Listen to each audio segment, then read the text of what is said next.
Interested in solving our energy crisis? Is wind the answer? Wind generates electricity, but doesn't produce oil. The next several slides will cover the basic facts about wind energy, and then we will address the three key issues. Wind is intermittent, which makes it unsuitable for base load generation and causes a need for backup, usually with gas turbines. Since the wind only blows 30% of the time, wind turbines only generate electricity 30% of the time. They also need dedicated transmission lines from remote sites and have some environmental issues. Currently produced wind turbines are rated 1.5 megawatts, but don't generate very much electricity. By only generating electricity 30% of the time, a 1.5 megawatt unit only generates 3.9 million kilowatt hours of electricity each year. A nuclear power plant rated 1,000 megawatts with a capacity factor of 90% would generate 7,800 million kilowatt hours of electricity each year. The small output of a 1.5 megawatt wind turbine means it would take over 200,000 wind turbines to produce 20% of our electricity. The largest number of wind turbines ever installed in the U.S. in 1 year was 3,188. But can the number of wind turbines installed each year be substantially increased? Here is the information needed to make a judgment about this.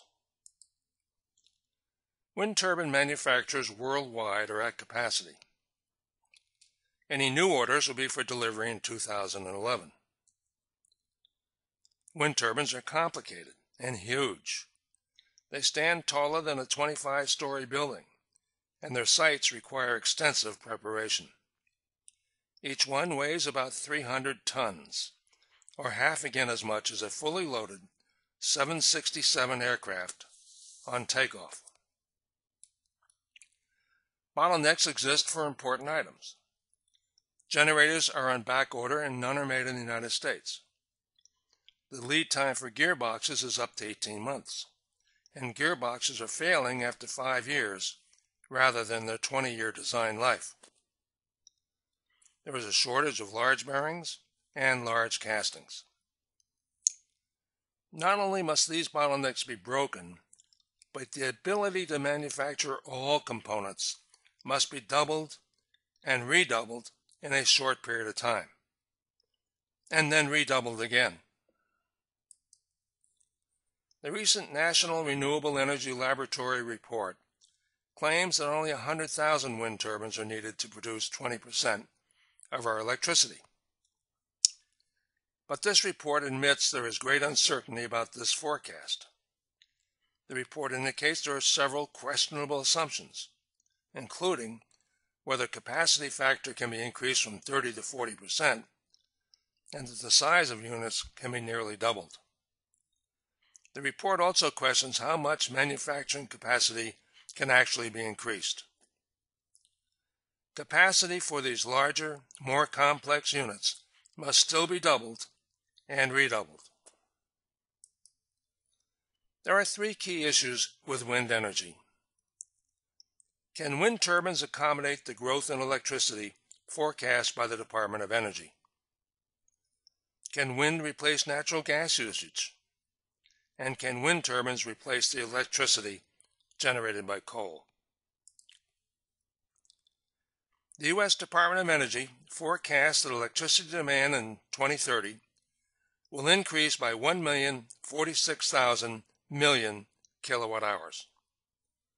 Based on our earlier calculations, it will take 268,000 wind turbines to merely supply increased electricity demand in 2030, which is not impossible if we assume a 10% compounded annual growth rate in new installations.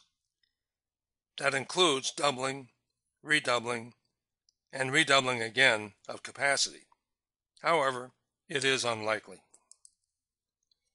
If all the new wind turbines are used to supply growth, there won't be any available to eliminate the use of natural gas.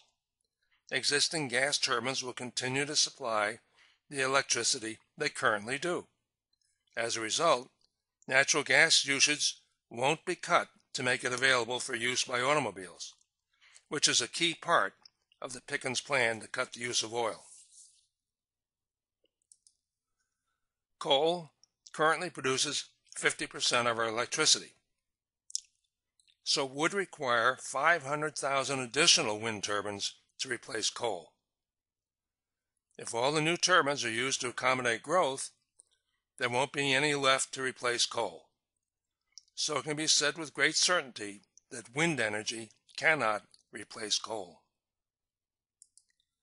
Any reporter, commentator, or politician who says or infers we can solve our energy crisis by using wind energy is misguided or uninformed. For more on energy clarity, please go to YouTube to see our other videos discussing the relationship between oil and electricity and biofuels. We hope you have found this information useful. Watch for our next presentation that will focus on plug-in electric vehicles. This presentation has been produced by T.S. August. Additional information is available at www.tsaugust.org. Thank you for listening.